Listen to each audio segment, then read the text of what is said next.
Good morning, subscribers. How you guys doing? This your boy, the one and only AVSC. I don't know what to call myself. What should I call myself? The spiritual guru? Or I don't even know what I identify as. That's why I only tell people, and I always tell people, I just have the gift of spiritual discernment from God. And that's the reason why I'm able to see these things. I think that's good enough. You guys, how you guys feel about it? Okay.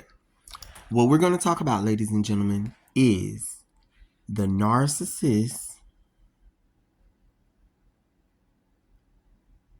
spirit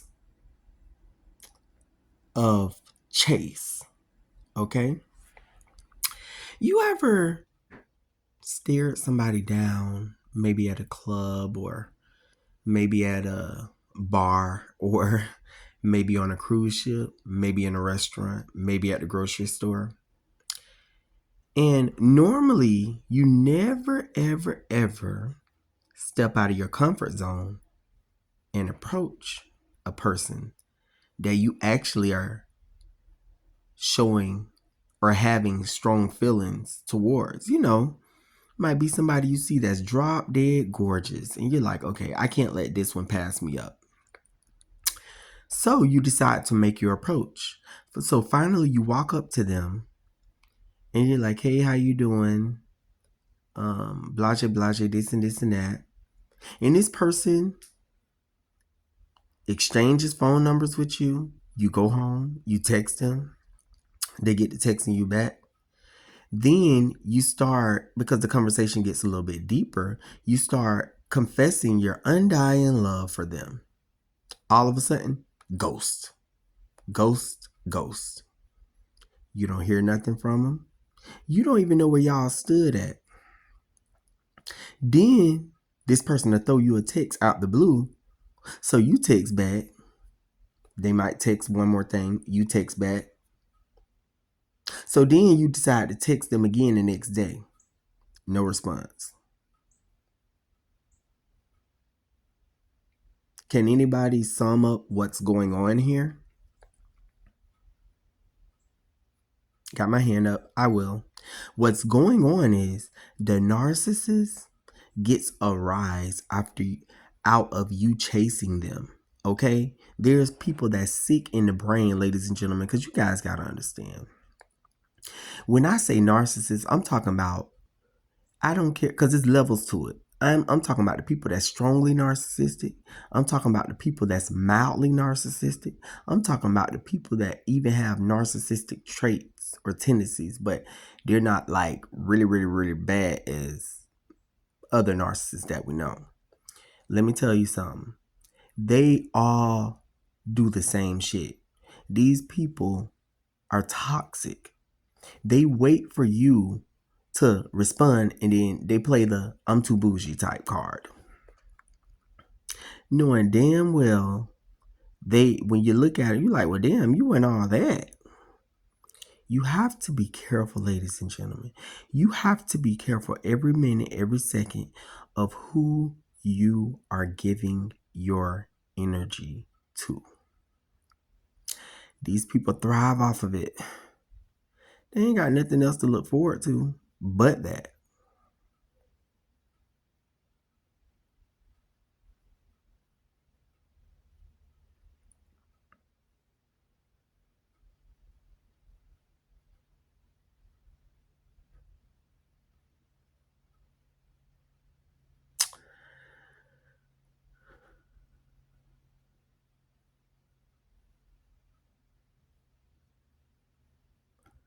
They want you to chase them.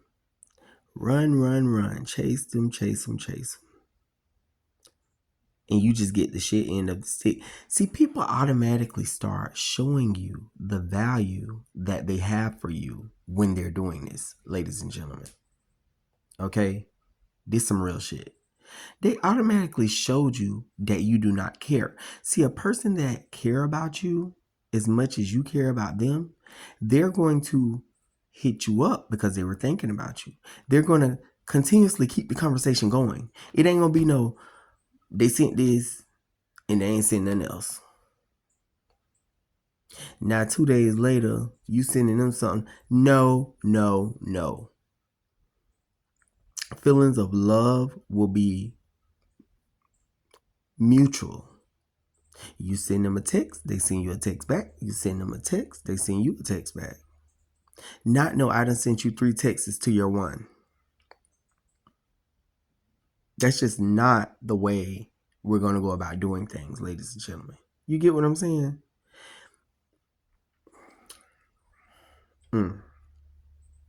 With that being said, it's story time. So check this out and listen to me very clear, ladies and gentlemen. Now, I always tell you guys about dealing with these narcissists.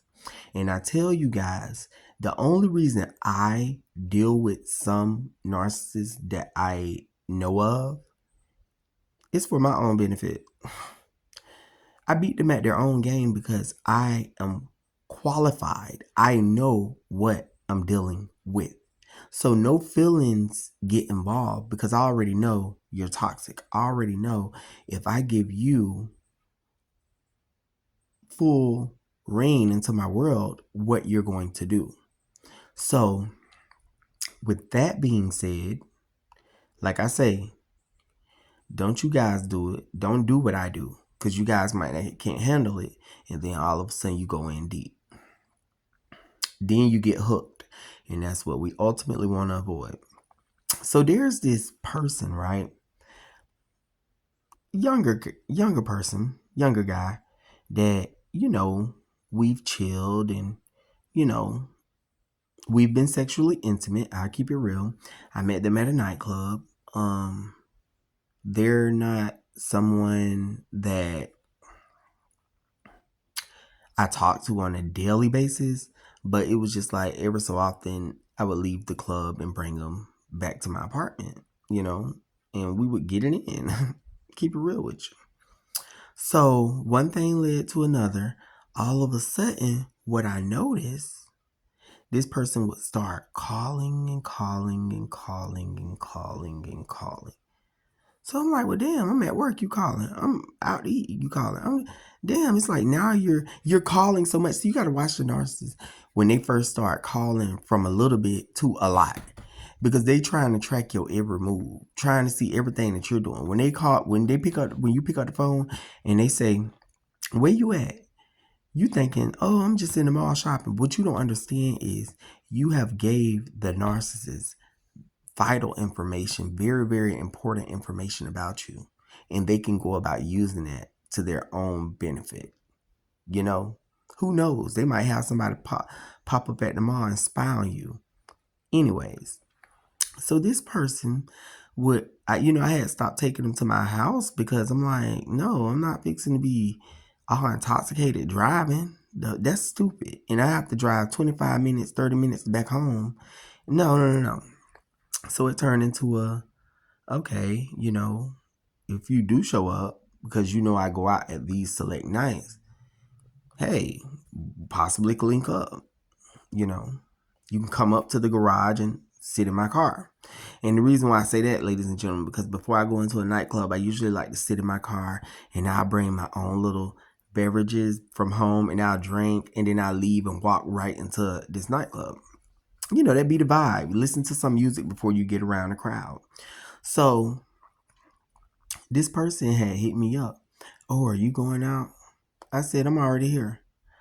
Now, mind you, this just happened like 2 days ago. Y'all know when I posted that outfit with the black tank top on that have like a unique design to it. So we sitting in the car. So no, he was like, oh, when I get out of church, I'm going to have one of my relatives drop me off down there into Ybor.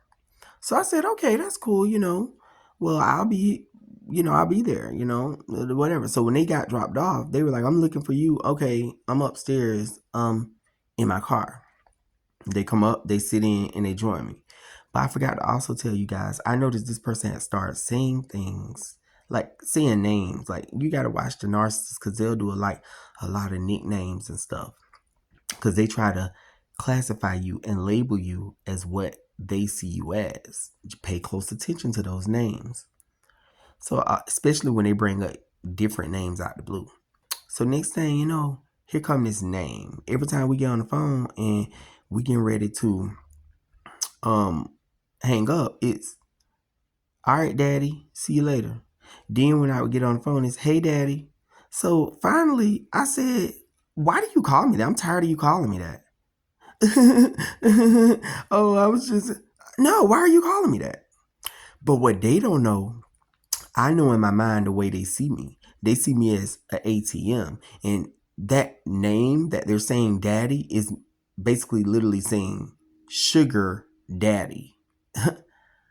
But they got the wrong bitch.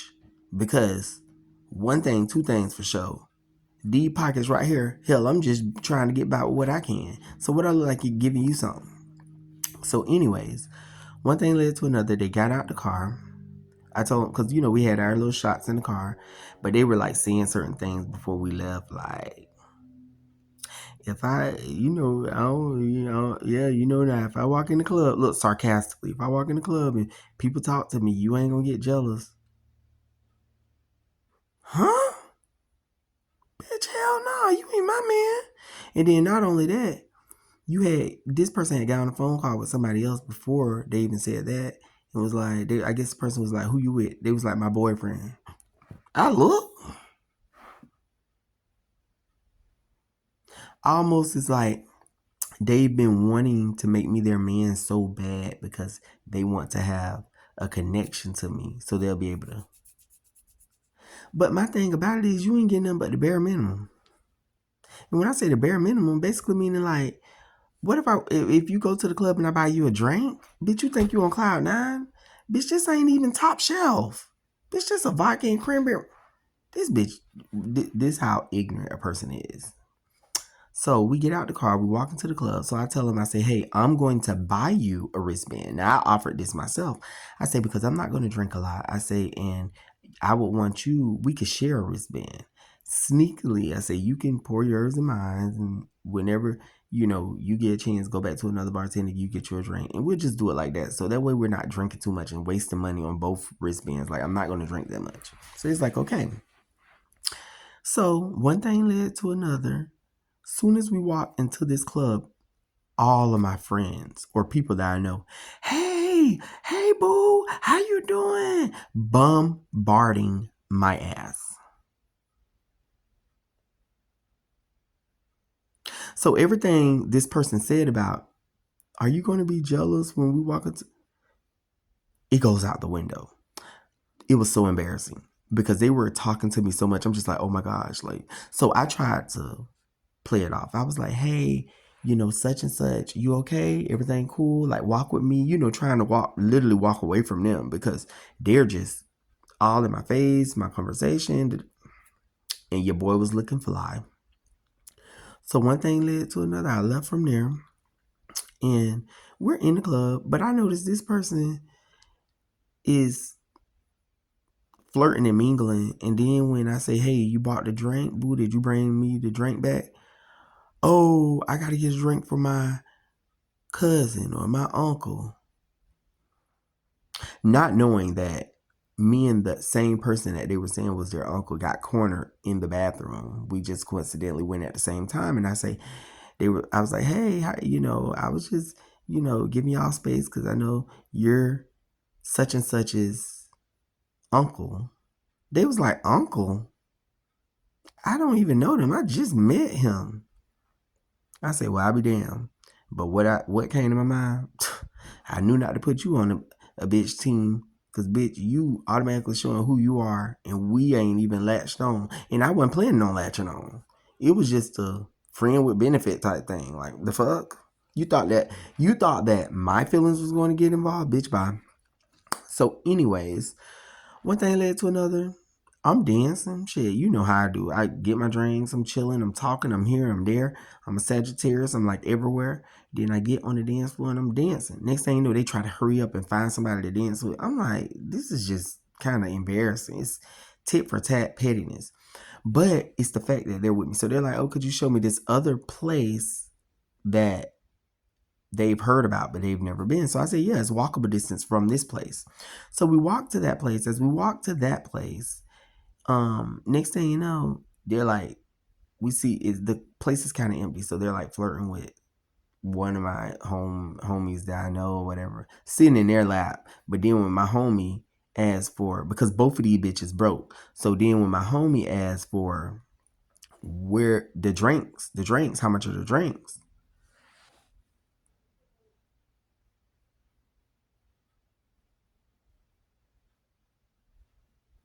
The person that I was with gonna point at me and say, ask him. Ask me? Bitch, go look at the menu. Don't ask me because I'm not buying shit. So I politely just walked out of the venue. Goodbye. And proceeded to walk back to my vehicle.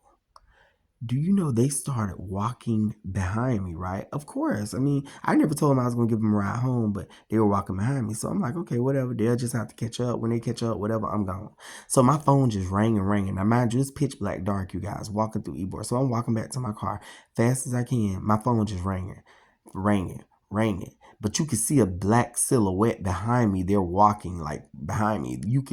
But I didn't know how upset they were until I actually had got to my car. I was getting ready to pull off, but I say, no, I ain't gonna do that because they left like something in here when they was sitting in here. So I say, I'm just gonna, I ain't even gonna do that. You should have seen how they came up to my car. So they even tried to unlock it because, well, they tried to open the door, but the door was locked. I still could have pulled off, but I went ahead and unlocked the door. So when they got in the car, I say, look, I say, you know, you was this close to being left. Do you know they blew up on me, ladies and gentlemen? The narc blew up because see what happened was when I was walking away and I just walked away from them and walked out of the club, that showed, ooh, you're abandoning me. This probably is the end because I've always wanted nothing but money out of you anyway, and this is probably the end. So if this is the end, I'm going to go out with a bang. So they went to calling family members and friends, telling them, oh, let me tell you what happened tonight. This person, I say, we're not going to do that in my car. Nope. Then they hung up the phone. Then we drive down another street because now I'm trying to, I'm thinking in my head, bitch, I'm going to get you home fast as I can. They get on the phone with somebody and was talking to them and telling them about this. So I cut them off. I say, wait, let me tell you one damn thing. If I didn't want you in my car, I don't have to have you in my car. I say, but you riding, right? You riding. So the person on the phone actually understood and was like, well, look, just be quiet till you get to your destination because that person is right. If they didn't want you in their car, they don't have to have you in their car, but you are. So as we drive, and you could tell this person's trying to call family members, trying to blow this shit up, trying to, you know how narcs is when they feel like they don't know if you're gonna be around them anymore or not. They try to go out with a bang, like, ooh, we gotta end this shit because see, they've been toxic the whole time. So that cutoff is like abandonment. It's like you're going no contact, like I'm done with you. So as we get off on the exit and I'm taking them to their place, I'm thinking, okay, I don't trust them. They probably got it set up. This is how they operate. They probably got it set up that it's gonna be some people that's gonna be outside. They probably rush me to my car, try to fight me, try to do whatever. Da, da, da. So maybe I shouldn't, cause it's just one of me, and ain't no telling how many of them it is. So I take like a back road. So finally, I was like, okay, should I let them out on the street that they live on, or should I let them out on a back street that they can walk to their place? And then something happened, ladies and gentlemen. The gangster, the thug life, the avius, they got you fucked up, came out. I turned right on their street and pulled right in front of their place. I'm ready. They politely got out. They didn't slam my door, but they closed it hard. I like to say that. Because slamming and closing is different. So next thing you know, it was like all of a sudden, I pulled off and said to myself, never again. Because now I know this is the cutoff point and never ever have anything else to do with them. Now, from this point forward, it's no telling what the narcissist is going to try to do if I was to come back around. See what I'm saying? This person tried so hard to get me hooked, but it didn't work. So now they're pissed because it's like, I did all this to be able to draw.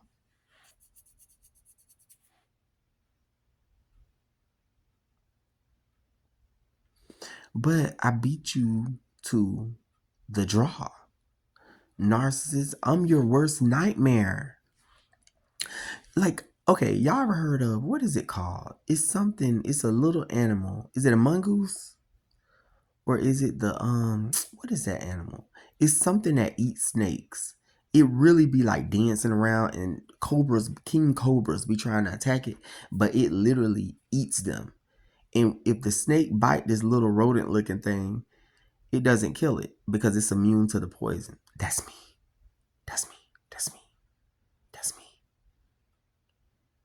And they don't understand that until it's too late for them. Because what happened is they get discarded every single time. Discarded every single time. I know I play a dangerous game, ladies and gentlemen. But with the mindset that I have, I just know what I'm dealing with. And at the end of the day, what I've got, let me tell y'all something. It makes it so easy to use the narcissist for sex or money or materialistic things. It makes it so easy because they're that evil. So why not? Why not? I'm gonna get you for everything. One time I had a narcissist buying me food like every freaking day. Like, I was like, damn. I'm talking about I was running up a bag off of food, bitch. I know I gained at least about 30 pounds. I can't lie to you guys. But anyways, that's my little story time. You know, that's how I ended. But it's just the fact of y'all seeing the way that was. And then not only that, do you know the scenarios be like out of a horror movie? Because even when I was walking back to my car, it's like all of a sudden you see the dark silhouette of this person walking behind me. It was so like stalkerish, even though I know that was the person that originally linked up with me. It was just so weird.